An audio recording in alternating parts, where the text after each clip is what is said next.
Hello everyone, welcome back to the Run academy.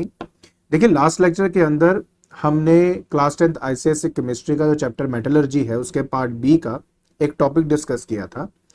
और उस topic के अंदर ये था कि अगर मैं किसी मेटल को एक्सट्रैक्ट करना चाहता हूँ उसके कॉन्सेंट्रेटेड ओर से, तो पहला स्टेप ये होता है कि कॉन्सेंट्रेटेड ओर का ऑक्साइड पहले बनाया जाए। क्योंकि एक बार अगर उसका ऑक्साइड बना लिया जाए तो उसके बाद हम उसकी रिडक्शन करके आसानी से मेटल को एक्सट्रैक्ट कर सकते हैं। उसके बाद हम उसकी रिफाइनिंग करके उसको प्योर फॉर्म में लेकर आते हैं। तो मैंने ऑलरेडी लास्ट लेक्चर में आपको बता दिया था कि कैसे हम कौन जो दो मेथड बताए थे, याद है? कैल्सिनेशन एंड रोस्टिंग के बारे में मैंने आपको बताया था।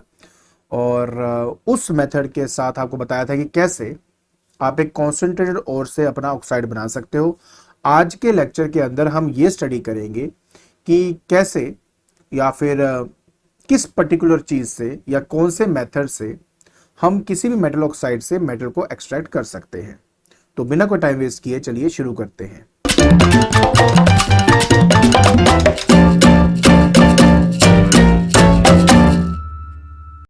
तो जैसे मैंने कहा कि आज के लेक्चर के अंदर हम पढ़ेंगे reduction of metal oxides to metals. Last class के अंदर हमने रोस्टिंग एंड कैल्सिनेशन के बारे में स्टडी किया था और उस मेथड के अंदर आपको ये बताया था कि कैसे हम किसी कॉन्सेंट्रेटेड ओर से उस मेटल का ऑक्साइड बना सकते हैं। तो अगर वो वीडियो नहीं देखा तो प्लीज उसको देखो, क्योंकि इस पूरे प्रोसेस के अंदर वो भी एक इंपॉर्टेंट स्टेप होता है। चलिए आगे बढ़ते हैं। तो अगर हम एक बार अपना मेटल ऑक्साइड बना ले तो हम उसकी रिडक्शन करते हैं। रिडक्शन का मतलब क्या होता है? बहुत सिंपल मतलब है कि अगर मेरे पास एक मेटल ऑक्साइड है तो उसमें से ऑक्सीजन को निकालने को ही हम रिडक्शन कहते हैं। और उसके लिए हम ज़्यादातर जो रिड्यूसिंग एजेंट्स हम यूज़ करते हैं वो हमारा या तो कार्बन हम लेते हैं, या कार्बन मोनोऑक्साइड लेते हैं, या हम हाइड्रोजन लेते हैं। तो जब हम किसी मेटल में से ऑक्साइड्स को निकाल देते हैं उसके बाद जो हमें मेटल मिलता है उसको हम क्रूड मेटल कहते हैं। क्रूड का मतलब होता है कि अभी ये प्योर फॉर्म में नहीं है। प्योर फॉर्म में लाने के लिए हमें इसकी रिफाइनिंग करनी पड़ेगी, जो कि कल आपको वीडियो मिल जाएगी जिसमें मैंने आपको डिटेल तरीके से बताया है कि कैसे आप एक क्रूड मेटल को रिफाइन कर सकते हो। आज हमने सिर्फ ये सीखना है कि एक मेटल ऑक्साइड से क्रूड मेटल को कैसे फाइन किया जाता है या बनाया जाता है। आई होप ये क्लियर हो गया होगा। ठीक है, अब मैं आपको एक कुछ इंपॉर्टेंट फैक्ट्स के बारे में बता दूं। देखिए क्या होता है कि हम हर कोई रिड्यूसिंग एजेंट से हर कोई मेटल को एक्सट्रैक्ट नहीं कर सकते या उसको रिड्यूस नहीं कर सकते उसके मेटल ऑक्साइड से। इसका एक बहुत इंपॉर्टेंट रीजन है कि कुछ मेटल ऐसे होते हैं जो कि बहुत हाईली रिएक्टिव होते हैं नेचर के अंदर। जैसे कि अगर मैं पोटेशियम ऑक्साइड की बात करता हूँ, सोडियम ऑक्साइड की बात करता हूँ, तो ये वो पर्टिकुलर ऑक्साइड्स होते हैं जिनमें मेटल ऑक्सीजन के साथ बहुत स्ट्रांगली अट्रैक्टेड होता है। और उन पर्टिकुलर कंडीशंस के लिए कार्बन, कार्बन मोनोऑक्साइड या हाइड्रोजन इतने पावरफुल रिड्यूसिंग एजेंट नहीं होते कि उनके बीच के बॉन्ड को वो वीक करके ऑक्सीजन को दूर ले जा सके। तो किस पर्टिकुलर मेटल के लिए हम कौन सा रिड्यूसिंग एजेंट यूज करेंगे या कोई मेथड पर्टिकुलर चूज करेंगे, वो एक्चुअली डिपेंड करता है रिएक्टिविटी सीरीज के ऊपर। तो पहले तो आपको रिएक्टिविटी सीरीज को थोड़ा अच्छे से समझा देता हूं। देखिए बेटा, ये है आपका एक रिएक्टिविटी सीरीज, जिसमें इस सीरीज के हिसाब से अगर देखा जाए तो ऊपर से नीचे जैसे जैसे मैं आऊंगा वैसे वैसे जो मेरे मेटल की रिएक्टिव प्रॉपर्टी है या रिएक्टिविटी है वो डिक्रीज होती जाएगी। मतलब सबसे ऊपर वाला जो है वो हाईली रिएक्टिव है और सबसे नीचे जैसे आप आते जाओगे तो उसकी जो रिएक्टिविटी है वो आपकी डिक्रीज होनी शुरू हो जाती है। इसलिए कहा जाता है the arrangement of metals in the decreasing order of their reactivity is called the activity. या तो हम उसको एक्टिविटी कहते हैं या reactivity series of the metals भी इसको कहा जाता है। अगर आप देखेंगे तो इसको कई तरीकों से याद किया जाता है। इसमें सबसे फेमस है जैसे केदारनाथ का माली आलू ज्यादा फीके पकाता है। ठीक है, तो इस तरह से सब इसको प्रॉपरली याद कर लेते हैं, कोई इतनी बड़ी बात है नहीं है। अब रिएक्टिविटी सीरीज की क्या इंपॉर्टेंस है और हम क्यों ये सब पढ़ते हैं इसके बारे में आपको बताता हूं, लेकिन पहले इसके बारे में कुछ और फैक्ट्स के बारे में हम बात कर लेते हैं। देखिए, सबसे पहली बात हम यहाँ करेंगे पोटेशियम की। आप देख सकते हो इस सीरीज में सबसे ऊपर आपका पोटेशियम है, उसके बाद जाके सोडियम एंड कैल्शियम है।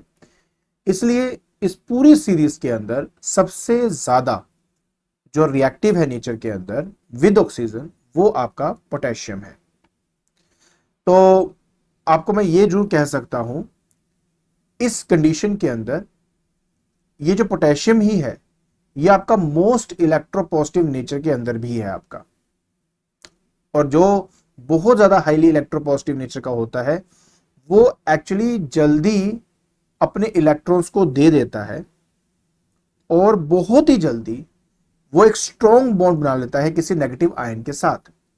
जैसे कि अब पोटेशियम की अगर मैं बात करता हूं, तो इसके आउटर मोस्ट शेल में एक इलेक्ट्रॉन होता है और हाईली इलेक्ट्रोपॉजिटिव होने की वजह से वो बहुत ही जल्दी अपने वैलेंस इलेक्ट्रॉन्स को गिव अवे कर देगा, जिससे बन जाएगा के पॉजिटिव।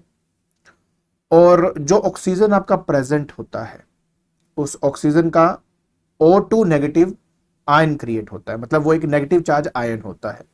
हमारा पोटेशियम क्योंकि हाईली रिएक्टिव होने की वजह से, मोस्ट इलेक्ट्रोपॉजिटिव होने की वजह से, उस नेगेटिव आयन को अपने पास स्ट्रांगली अट्रैक्ट करके अपना बॉन्ड क्रिएट कर लेता है और बन जाता है पोटेशियम ऑक्साइड। तो मैं आपके साथ ये बात इसलिए शेयर कर रहा हूं आपको समझाने के लिए कि क्योंकि ये हाईली इलेक्ट्रोपॉजिटिव है, हाईली रिएक्टिव नेचर के अंदर है, तो इसमें से ऑक्सीजन को निकालना बहुत ही मुश्किल हो जाता है, क्योंकि बहुत स्ट्रांग बॉन्ड होता है मेरे पोटेशियम और ऑक्सीजन के बीच में। तो उसके लिए क्या करना होता है ये मैं आपको बताऊंगा। पहले मैं थोड़ा फैक्ट्स के बारे में आपसे डिस्कस कर रहा हूं। और सबसे लीस्ट रिएक्टिव की अगर आप बात करेंगे, तो हमारे पास सिल्वर और गोल्ड है, ये सबसे लीस्ट रिएक्टिव है। इसलिए अगर आप देखेंगे तो नेचर के अंदर भी जब हमें गोल्ड मिलता है, वो काफी हद तक प्योर फॉर्म में हमें मिल जाता है। थोड़ी सी उसमें से मिट्टी हटानी पड़ती है और हमें हमारा गोल्ड मिल जाता है। वो किसी भी और पर्टिकुलर नेगेटिव आयन के साथ कोलैबोरेशन में नहीं मिलता है, बिकॉज उसकी रिएक्टिविटी बहुत ही ज्यादा कम होती है नेचर के अंदर। इन सब में आपको देख सकते हो कि मैंने ब्रैकेट में यहां पे हाइड्रोजन को रिप्रेजेंट किया है। मानता हूं कि हाइड्रोजन जो है वो एक नॉन मेटल है, लेकिन इसकी भी एक खास बात है। कई कंडीशंस में यही हमारा जो हाइड्रोजन होता है, वो अपने में से एक इलेक्ट्रॉन को निकालकर बन जाता है H पॉजिटिव आयन। और क्योंकि वो एक H पॉजिटिव आयन बन सकता है, इसलिए वो इस पर्टिकुलर सीरीज में होना चाहिए था, इसलिए हाइड्रोजन को यहां पे रखा गया। लेकिन मजे वाली बात क्या है कि हाइड्रोजन से कम रिएक्टिव आपका कॉपर होता है, फिर मरकरी होता है, फिर सिल्वर एंड फिर गोल्ड होता है। तो रिएक्टिविटी को ध्यान में रखते हुए हमने हाइड्रोजन को कॉपर से ऊपर रखा हुआ है। सो आई होप ये सारी बात आपको एक बार अच्छी तरह समझ में आ गई होगी कि हम एक्चुअलिटी में पढ़ क्या रहे हैं, हम क्यों पढ़ रहे हैं। ये बात समझ में आई क्योंकि हमने इन मेटल के ऑक्साइड से उनको ऑक्सीजन से दूर करना है हमें। तो हमें पता होना चाहिए कि यार कौन सा ज्यादा हाईली रिएक्टिव है, कौन सा ज्यादा कम रिएक्टिव है। तो ये बातें क्लियर होनी बहुत इंपॉर्टेंट है। अब आपको ना इसी के रिलेटेड कुछ इंपॉर्टेंट पॉइंट्स के बारे में भी आपको बता देता हूं। देखिए, सबसे पहली बात, जैसे मैं आपको ऑलरेडी बता चुका हूं, कहता है any metal higher up in the series displaces any metal below from the salt solution of the latter. मतलब ये है कि अगर मान लीजिए मेरे पास सोडियम क्लोराइड है और सोडियम क्लोराइड को अगर मैं पोटेशियम के साथ रिएक्ट करवाऊंगा, क्योंकि पोटेशियम ज्यादा रिएक्टिव है सोडियम से, इसी वजह से पोटेशियम मेरा सोडियम को हटाकर खुद क्लोरीन के साथ जुड़ जाएगा। तो ये मेरा सबसे पहला यहां पे पॉइंट है। कहता the larger the difference in the position of the metal in the series, more rapidly does the displacement occur. मतलब अगर आप मुझे कहते हो कि पोटेशियम और सोडियम के विद रिस्पेक्ट टू, अगर पोटेशियम और कैल्शियम के बीच में डिस्प्लेसमेंट को देखूंगा, तो कैल्शियम को पोटेशियम जल्दी डिस्प्लेस कर पाएगा एज कंपेयर टू सोडियम, क्योंकि इनके बीच में गैप ज्यादा है। जो पर्टिकुलर मेटल मेरे पोटेशियम से जितना दूर होगा, वो मेरे पोटेशियम से उतना ही जल्दी डिस्प्लेस हो जाएगा। तो ये मेरा सेकंड पॉइंट है। नेक्स्ट है ये कि जितने भी मेटल मेरे हाइड्रोजन के ऊपर लाई करते हैं वो सभी के सभी हाइड्रोजन को डिस्प्लेस कर देते हैं पानी से जब वो रिएक्ट करता है, राइट। देखिए एक बात मैं अभी आपको थोड़ा आगे जाके पढ़ाने वाला हूं कि जैसे पोटेशियम हो गया, सोडियम हो गया, कैल्शियम हो गया, हम इनका एक्वस सॉल्यूशन कभी भी नहीं लेते। इसका रीजन सिर्फ इतना है क्योंकि वो पानी से अगर हम उसको मिलाएंगे तो बहुत ज़्यादा एक्सोथर्मिक रिएक्शन टेक प्लेस करता है आपका। तो इसलिए क्यों करता है, क्योंकि बेसिकली जब पोटेशियम होता है हमारे पानी से रिएक्ट करते साथ ही हाइड्रोजन को क्या कर देता है, डिस्प्लेस कर देता है, और डिस्प्लेस करने की वजह से हाइड्रोजन गैस प्रोड्यूस होती है जो कि एक्सप्लोसिव नेचर की होती है आपकी। सो इस वजह से आपको ये बात समझना होगा। तो यहाँ लिखा है metal above hydrogen may displace hydrogen from water and also from dilute acid। dilute क्या होता है, जैसे HCl है तो उसमें से हाइड्रोजन को निकाल देगा। But the metal below hydrogen cannot. But अगर मैं कॉपर को रिएक्ट करवाता हूं अपने या फिर मान लीजिए कॉपर को पानी से रिएक्ट करवाता हूं तो ये नहीं कि वो उसके हाइड्रोजन को डिस्प्लेस कर देगा, ऐसा नहीं होगा। तो ये बात समझनी यहाँ पे बहुत ही इंपॉर्टेंट है। इसके अलावा कुछ इंपॉर्टेंट और भी पॉइंट्स हैं, ध्यान से देखना। कहते हैं कि ऑक्साइड ऑफ मेटल्स कौन कौन से, जैसे पोटेशियम हो गया, सोडियम हो गया, कैल्शियम हो गया, मैग्नीशियम या एल्यूमिनियम, इनको थोड़ा याद रखना, पहले Al तक की बात हो रही है। तो ये पहले 5 हमारे ऐसे मेटल्स हैं जिनके ऑक्साइड्स को हम सिंपल कार्बन मोनोऑक्साइड या हाइड्रोजन से रिड्यूस नहीं कर सकते, क्योंकि ये जितने भी आपको ऑक्साइड्स मिलेंगे, इसमें जितने भी मेटल्स आपको मिलेंगे, ऑक्सीजन के साथ उनकी ग्रेट एफिनिटी होती है। एफिनिटी का मतलब होता है कि have a great attraction towards oxygen. Oxygen को जल्दी वो छोड़ते नहीं है, बहुत स्ट्रॉन्ग बॉन्ड होता है। तो इनमें इतनी ताकत नहीं होती कि इनके ऑक्सीजन निकाल के हमें ये मतलब क्रूड मेटल हमें इनके दे सके। तो ये बात समझनी बहुत इंपॉर्टेंट है।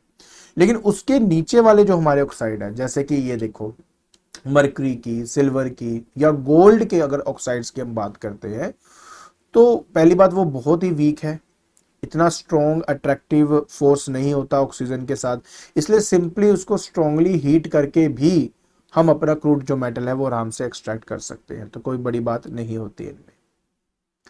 इसके बाद क्योंकि इन सब की रिएक्टिविटी बहुत ही लो होती है, इसलिए जब हम एल्यूमिनियम, मरकरी या सिल्वर की बात करते हैं, एल्यूमिनियम नहीं, मरकरी, सिल्वर, हाँ मरकरी, सिल्वर और गोल्ड की अगर हम बात करते हैं तो उनमें कभी भी रस्ट नहीं लगता। तो ये बात हमेशा याद रखना है आपने। एक बहुत ही इंपॉर्टेंट नोट है, थोड़ा आपको ध्यान देना पड़ेगा। हमने ना एक इलेक्ट्रोकेमिकल सीरीज भी पढ़ी थी, उस इलेक्ट्रोकेमिकल सीरीज को अगर आप ध्यान से देखो और रिएक्टिविटी सीरीज को ध्यान देखो तो इसमें थोड़ा सा स्लाइटली सा चेंज होता है। जैसे कि यहाँ पे देखो Ca ऊपर है बट यहाँ पे ये सोडियम के नीचे है, यहां सोडियम से ये ऊपर था।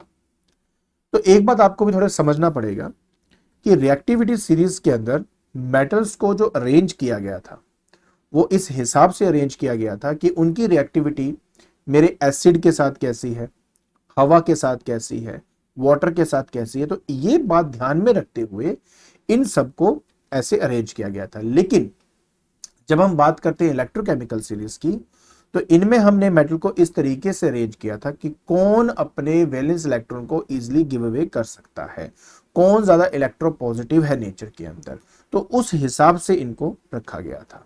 ठीक है, तो टेंडेंसी टू लूज इलेक्ट्रॉन के हिसाब से इनको बनाया गया था। यहाँ पे था टेंडेंसी टू इनकी reactivity with acid, air and water के साथ क्या है उस हिसाब से इनको बनाया गया था।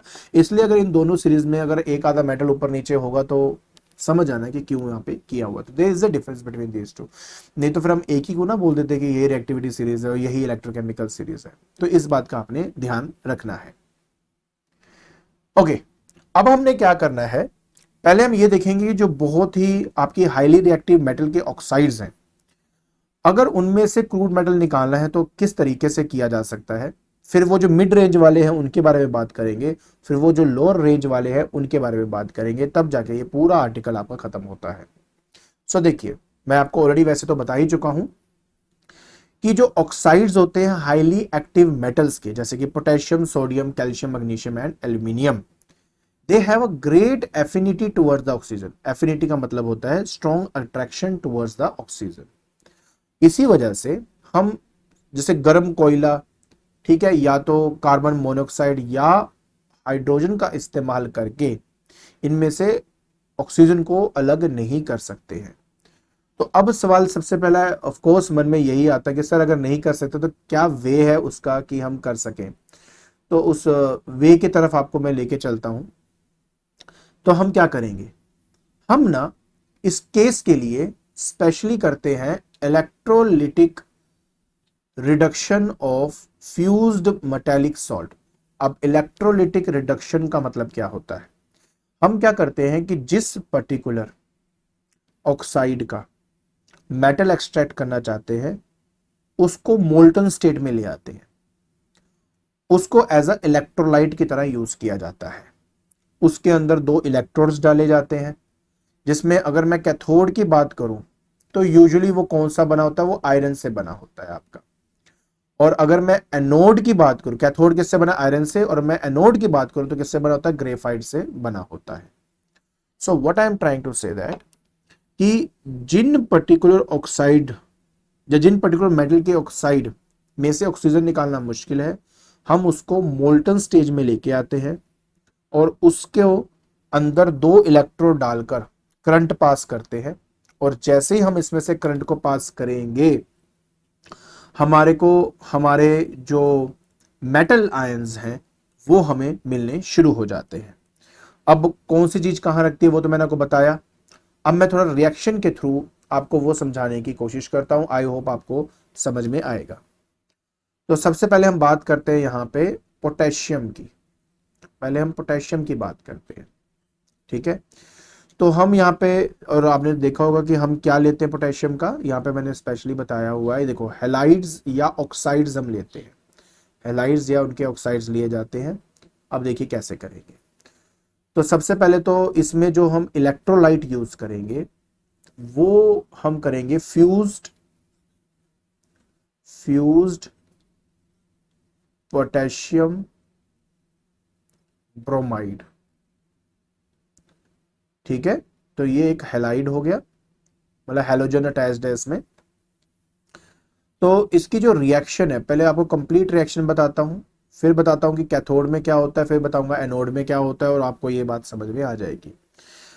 याद रखें कैथोड होता है आपका नेगेटिवली, नहीं कैटायन नेगेटिव होता है ना, कैथोड पॉजिटिवली होता है आपका, नहीं, कैथोड जो है वो आपको इलेक्ट्रॉन्स प्रोवाइड करता है, और जो एनोड है वो इलेक्ट्रॉन्स उल्टा लेता है। तो एनोड हो गया पॉजिटिव और कैथोड जो होता है वो आपका नेगेटिव होता है। चलो रिएक्शन की बात करते हैं। तो हमारे पास आता है KBr हो गया पोटेशियम ब्रोमाइड। ये एक रिवर्सिबल रिएक्शन है, इसलिए मैं इस तरह से शो करूंगा। इसमें बनता है K पॉजिटिव और दूसरा बनता है Br नेगेटिव। अब हमें पहले बात करनी है कि यार कैथोड में क्या होता है, कैथोड में क्या होता है। सो बड़ा इजी है, मुश्किल नहीं है कि मेरे पास जब ये इसमें इलेक्ट्रिसिटी को पास करते हैं तो ये ब्रेक डाउन हो जाता है अपने आयंस के अंदर। तो K पॉजिटिव क्योंकि कैथोड नेगेटिव है उसके पास जाता है, वहां जाके उनमें से एक इलेक्ट्रॉन को ले लेता है, और इलेक्ट्रॉन को लेने की वजह से हमें मिल जाता है हमारा क्रूड मेटल। तो क्रूड मेटल हमें कहां मिलता है, कैथोड में मिलता है। और जो Br है, Br क्या होता है, नेगेटिव, वो अपना ये एक्सेस इलेक्ट्रॉन जो है वो दे देता है एनोड को। किसको दे देता है, एनोड को, क्योंकि एनोड पॉजिटिवली चार्ज्ड होता है ना। तो Br उसके पास गया, उसने अपना इलेक्ट्रॉन दे दिया, और इलेक्ट्रॉन देने की वजह से वो बन जाता है Br एटम। अब जो Br है वो नेचर में अकेला एग्जिस्ट नहीं करता, तो वो Br अपने ही एक Br के साथ बॉन्ड क्रिएट करके बन जाता है Br2, और इस तरह से पूरा रिएक्शन जो है वो आपका टेक प्लेस करता है। तो कोई अगर आपसे पूछता है कि जो क्रूड मेटल है वो हमें कहाँ मिलता है, तो उसका आंसर है कैथोड में हमें मिलता है, और जो गैस इवॉल्व होती है वो कहाँ होती है, वो एनोड में होती है। तो ये बात आपको समझ आनी चाहिए थी, आई होप आपको क्लियर हो गया होगा, ठीक है। अब मैं आपको आपका जो ध्यान है वो लेके जाऊंगा। अच्छा इसी में कर देते हैं ना, एक काम और करते हैं, ये तो हमने किया पोटेशियम का, राइट। अब मैं आपको सोडियम का करके दिखाता हूं कैसे करेंगे, इसी में कर देता हूं मैं, सेम तरीका ही है। देखिए सोडियम के लिए जो सबसे बढ़िया हम इलेक्ट्रोलाइट यहां पर इस्तेमाल करते हैं वो होता है fused sodium chloride, fused sodium chloride हम इसका इस्तेमाल करते हैं। सो रिएक्शन की बात कर देते हैं पहले तो, ओवरऑल रिएक्शन क्या होता है, इलेक्ट्रोलाइट के अंदर क्या होता है। सो हमारा NaCl है, ऑब्वियस है ब्रेक डाउन होगा, रिवर्सिबल है, तो ये बनता है Na positive plus Cl negative बनेगा आपका। कैथोड की बात करें तो हमारा Na पॉजिटिव, क्योंकि कैथोड के पास गया एक इलेक्ट्रॉन को ले लेगा, जिससे बनता है Na as a crude metal आपको मिलेगा। और अगर एनोड की बात करें जो कि पॉजिटिवली चार्ज होता है, तो क्लोरीन नेगेटिव जाएगा एनोड की तरफ, अपना एक इलेक्ट्रॉन देकर बन जाएगा Cl, बट अकेला Cl एग्जिस्ट नहीं करता, वो Cl अपने एक Cl के साथ मिलकर बन जाएगा Cl2, तो ये एज ए गैस आपको ये मिल जाता है। तो ये तो हो गया हमने जो स्टडी किया है, ये किया हमने पोटेशियम एंड सोडियम का, और इसके अलावा मैं कैल्शियम का भी आपको करके दिखा देता हूँ ताकि आपका ये पार्ट खत्म हो जाए यहाँ पे। तो बात करते हैं हम कैल्शियम की, इसके लिए भी हम क्लोराइड का ही, इसी के क्लोराइड का इस्तेमाल करते हैं। सो फ्यूज्ड मतलब बोल्टन स्टेट में फ्यूज्ड कैल्शियम क्लोराइड, है ना, एक सेकेंड, क्लोराइड और कैल्शियम क्लोराइड का जो फॉर्मूला है वो होता है CaCl2, और बस जी अब हम इसको एक्सट्रैक्ट करके तोड़ेंगे। अब जो कैल्शियम है वो तो खुद ही 2 पॉजिटिव होता है, तो एक ही आपको आयन मिलता है कैल्शियम का, बट क्लोरीन जो है वो -1 होता है, तो हमें 2 क्लोरीन के आयन्स मिलते हैं इस कंडीशन में। अब होगा क्या, पहले हम बात करते हैं कैथोड की। सो कैथोड हमारा है नेगेटिव चार्ज, कैल्शियम 2 पॉजिटिव उसके पास जाएगा, इस केस में वो 2 इलेक्ट्रॉन्स लेगा ऑफ कोर्स अपने आप को बैलेंस करने के लिए। एज ए रिजल्ट आपको आपका कैल्शियम का जो मेटल है वो मिल जाता है। और एनोड की अगर बात करें, क्लोरीन जो है वो अपना एक इलेक्ट्रॉन जब देगा उससे बन जाएगा Cl, बट अकेला Cl एग्जिस्ट नहीं करता, वो अपने किसी Cl के साथ मिलके बन जाएगा Cl2, और ये हमारा एनोड का रिएक्शन हो गया। तो इस तरीके से हमें आई होप समझ में आ जाएगी कि कैसे हम अपने मेटल्स को एक्सट्रैक्ट करते हैं, खासतौर पे अगर वो सोडियम हो, पोटेशियम हो, क्योंकि वो बहुत ज़्यादा रिएक्टिव नेचर के अंदर है, इसलिए फ्यूज्ड फॉर्म में लिया जाता है, या तो उनका ऑक्साइड लिया जाता है या तो उनका कोई हैलाइड लिया जाता है, जैसे ब्रोमाइड हो गया, क्लोराइड हो गया, इन सब की बात होती है। ठीक हो गया, आई होप क्लियर है ये वाली बात आपको। तो अब एक छोटा सा नोट है, एक तरह से कहते हैं कि जो हमारे रिएक्टिव मेटल्स होते हैं, मैं 1 मिनट यहाँ लूंगा, हाँ, कहते हैं जो रिएक्टिव मेटल्स होते हैं that cannot be extracted from the aqueous solution. देखिए यहाँ पे लिखा है कैनॉट बी एक्सट्रैक्टेड, हम नहीं ले सकते, किससे नहीं ले सकते, उसके एक्वस सॉल्ट सोल्यूशन से नहीं लग सकते, because they can react with water, वो पानी से ही रिएक्ट कर जाते हैं, इसी वजह से हम कभी भी एक्वस सॉल्ट सोल्यूशन नहीं लेते हैं। आई होप ये बात आपको क्लियर होगी। बाकी एल्यूमिनियम को भी हम आराम से इसी सेम वे से एक्सट्रैक्ट कर लेते हैं। ठीक है, तो आई होप यार ये सारी बात आपको समझ में आ गई होगी। तो ये मेरा पहला पॉइंट है। तो इस पहले पॉइंट के अंदर हमने उन मेटल्स के बारे में बात करी है जो बहुत स्ट्रांगली और रिएक्टिव है नेचर के अंदर, और ऑक्सीजन से बहुत ही स्ट्रांग बॉन्ड क्रिएट करते हैं, उनको तोड़ना मुश्किल होता है रिड्यूसिंग एजेंट की हेल्प से। आई होप ये क्लियर है, राइट। चलिए अब मैं आपको सेकंड पॉइंट की तरफ लेके चलता हूं। सेकंड पॉइंट भी बहुत अच्छा पॉइंट है आपका। सेकंड पॉइंट कहता है कि मेटल जो मिडल में है, मिडल में कौन कौन से हैं, जैसे कि हमारे पास जिंक हो गया, आयरन हो गया, लेड हो गया, कॉपर हो गया, एक्सेट्रा। इनकी जो रिएक्टिविटी है वो मॉडरेट होती है, मतलब ज्यादा रिएक्टिव नेचर में ये नहीं होते हैं, इसलिए ज्यादातर हमें कभी भी ये मिले हैं नेचर के अंदर तो या तो वो हमें सल्फाइड के साथ कॉम्बिनेशन में मिले हैं या तो कार्बोनेट के साथ कॉम्बिनेशन में मिले हैं। अब आपको लास्ट वीडियो अगर आपने देखी है तो मैंने वहां पे डिटेलिंग में समझाया था कि अगर तो आपके पास एक सल्फाइड और है, क्या है, सल्फाइड और है, तो रोस्टिंग से सबसे पहले हम क्या करते हैं, हम उसका ऑक्साइड बनाते हैं, क्योंकि रोस्टिंग के अंदर क्या होता है, एक्सेस ऑफ ऑक्सीजन का इस्तेमाल करते हैं और उसकी प्रेजेंस में उसको हीट अप किया है तो उसके टेम्परेचर को राइज करते हैं। हवा की प्रेजेंस में जब ये रिएक्ट करता है तो वहां से आपको, मैं रिएक्शन के थ्रू भी आपको समझाया था, वहां से आपको क्या मिल जाता है, आपको आपका ऑक्साइड मिल जाता है। एग्जाम्पल के तौर पे जैसे कि हम ZnS, वहां पे भी मैंने आपको ये वाली रिएक्शन करवाई थी, ZnS वाली रिएक्शन करवाई हुई है मैंने आपको। तो वहां पर ये देखा था कि मेरे पास अगर ZnS है प्लस मेरे पास ऑक्सीजन है और इसके लिए जो हम टेम्परेचर यूज करते हैं वो होता है 800 डिग्री सेल्सियस का। ऐसा करने से ZnO बनता है और साथ में बनता है सल्फर डाइऑक्साइड और ये एज अ गैस हमारा लिबरेट हो जाता है। क्लियर। इसके अलावा इसको बैलेंस करना इंपॉर्टेंट है। ये आपका 2 है, मैंने किया हुआ है तो मैं सीधा आपको यहाँ पे लिख के दे रहा हूँ, आप देख सकते हो सारा कुछ आपका प्रॉपर यहाँ पे आपको मिल जाएगा। तो इस पर्टिकुलर रिएक्शन से, ठीक है, इस पर्टिकुलर रिएक्शन को आप ध्यान से देखो तो आप इस रिएक्शन में देख सकते हो कि कैसे हमने एक सल्फाइड और से ऑक्साइड को बनाया है। क्लियर हो गया। लेकिन उसी पर्टिकुलर वीडियो में, लास्ट वीडियो के अंदर मैंने आपको यह भी बताया था कि अगर कार्बोनेट और हो तो क्या होगा। सो बहुत क्लियरली मैंने आपको कहा था कि अगर मेरे पास कार्बोनेट और है तो उसका ऑक्साइड बनाया जाता है, लेकिन जिस प्रोसेस का हम इस्तेमाल करते हैं उसको हम कैल्सिनेशन कहते हैं। कैल्सिनेशन वो प्रोसेस है जिसमें इसको हीट तो किया जाता है बट इसको मेल्ट नहीं किया जाता, हाई टेम्परेचर में लेके आया जाता है but in the absence of air. तो मेन चीज क्या थी इसमें, एब्सेंस ऑफ एयर थी। तो पहले वाले में क्या था, प्रेजेंस ऑफ एयर थी।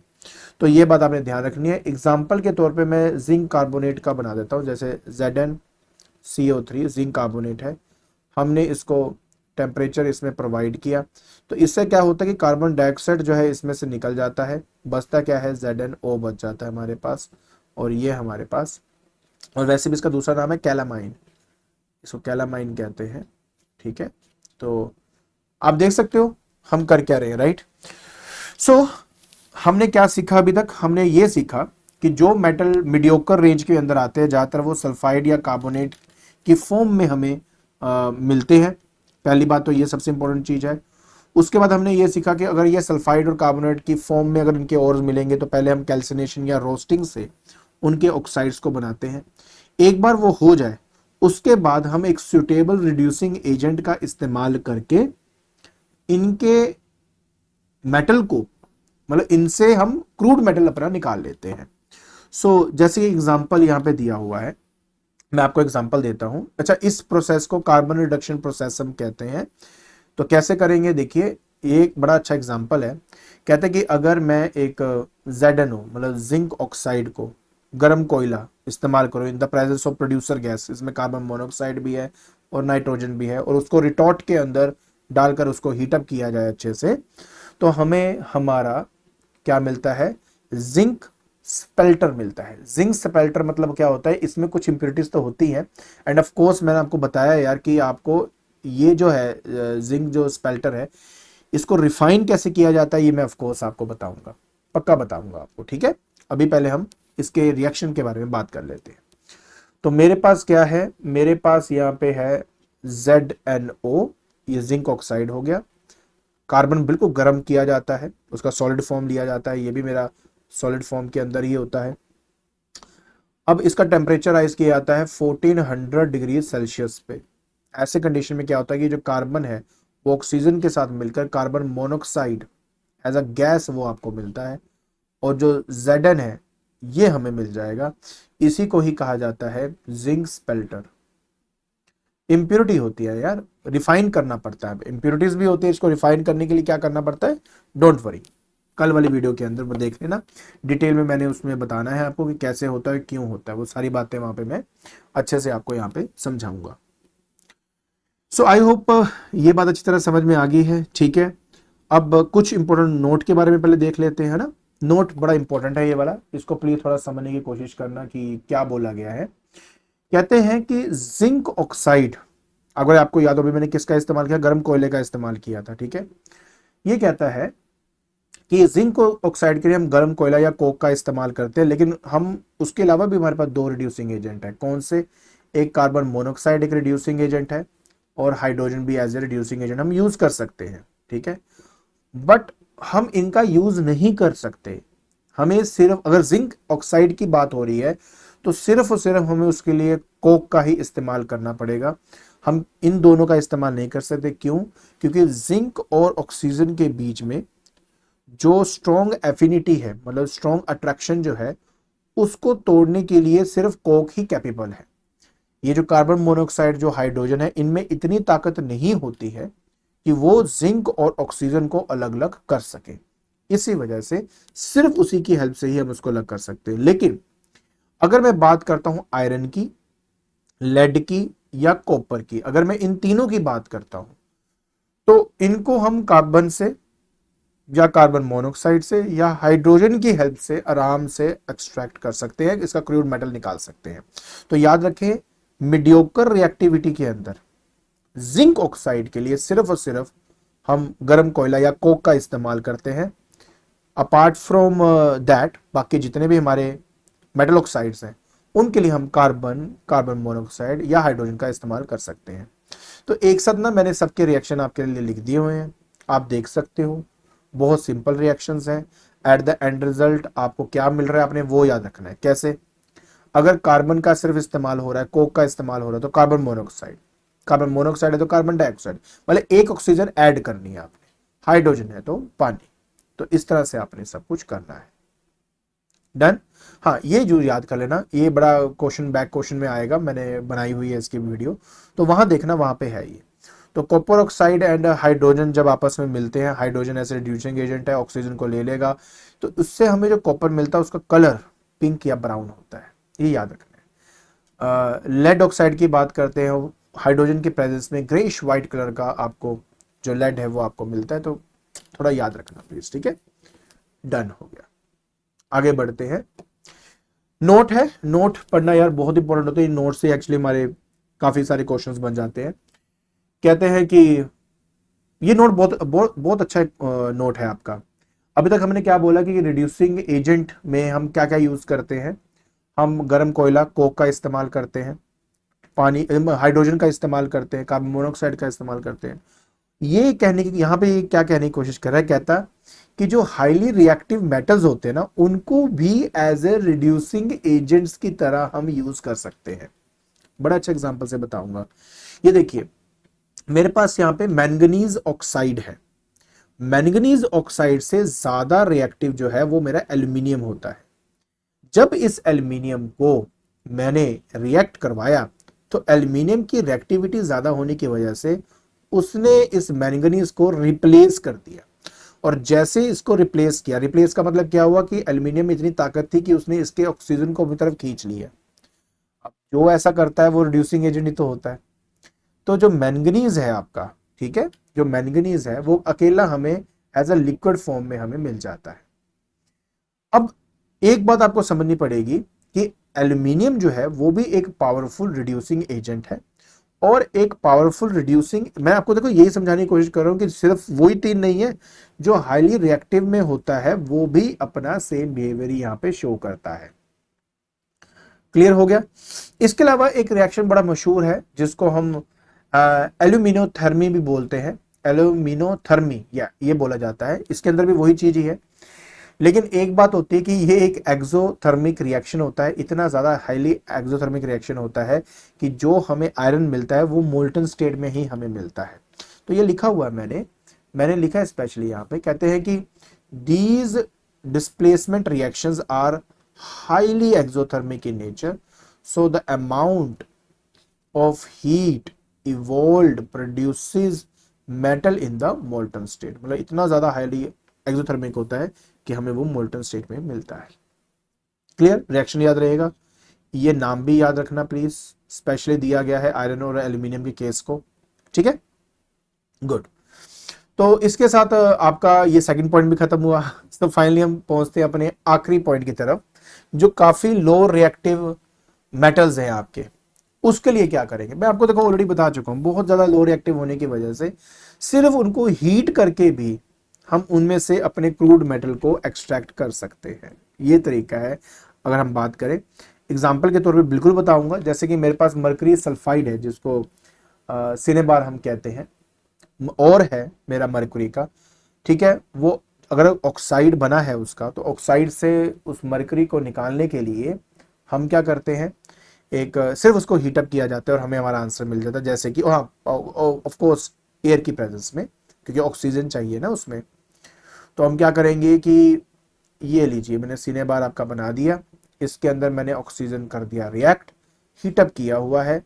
हीटअप करने से क्या होगा, हमारे पास HgO पहले हमने बना लिया, और साथ में हमने बना दिया सल्फर डाइऑक्साइड। डन, बस ऑक्साइड एक बार बन गया। अब बस मुझे क्या करना है, इसको हीटअप करना है।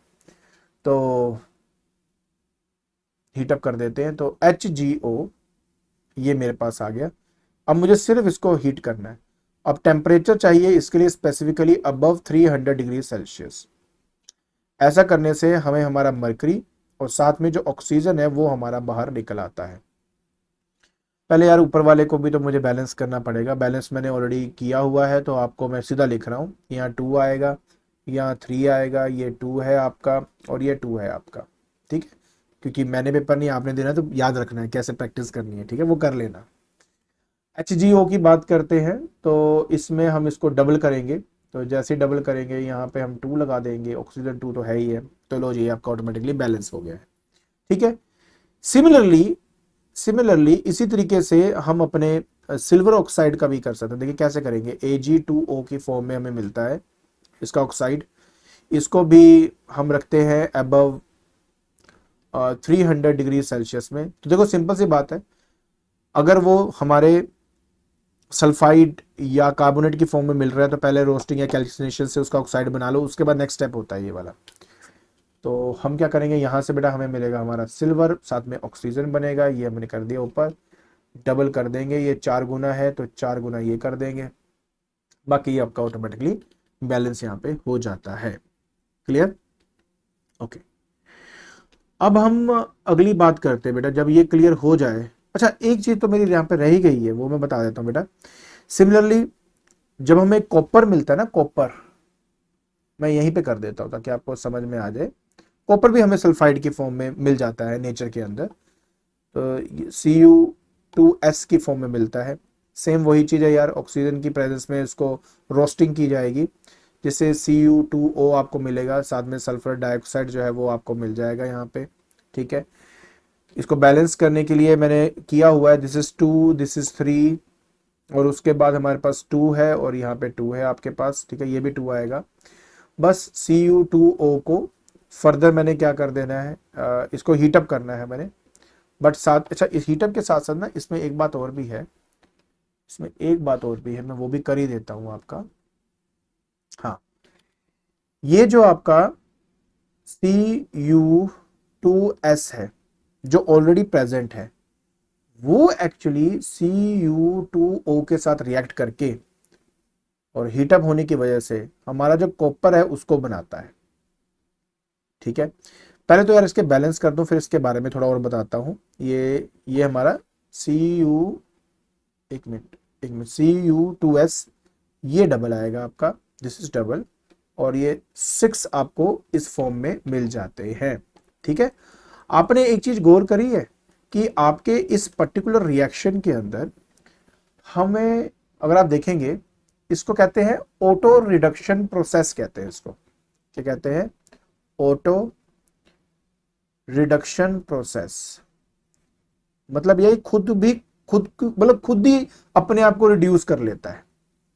तो क्या हो रहा है यहां पर कि पहले हमने इसको कर दिया रोस्टिंग, रोस्टिंग से बना मेरे पास Cu2O। इसको रिड्यूस करने के लिए इसी का ही जो हमारा सल्फाइड पार्ट था वो ऑलरेडी प्रेजेंट है, तो वो ही इसको रिड्यूस कर देता है। तो इसलिए इसको ऑटो रिडक्शन प्रोसेस हम यहां पे कहते हैं। क्लियर हो गया। बाकी बात रह जाती है यार सिल्वर की। अगर आपने सिल्वर को एक्सट्रैक्ट करना है तो उसके लिए हम क्या करते हैं, हम जिंक का इस्तेमाल करते हैं। तो होता क्या है कि पहले हम उसका सोल्यूशन ले लेते हैं सिल्वर का। जब जिंक आपके Ag पॉजिटिव है क्योंकि उसको जिंक जो है वो आपका हाईली रिएक्टिव है as compare to silver of course.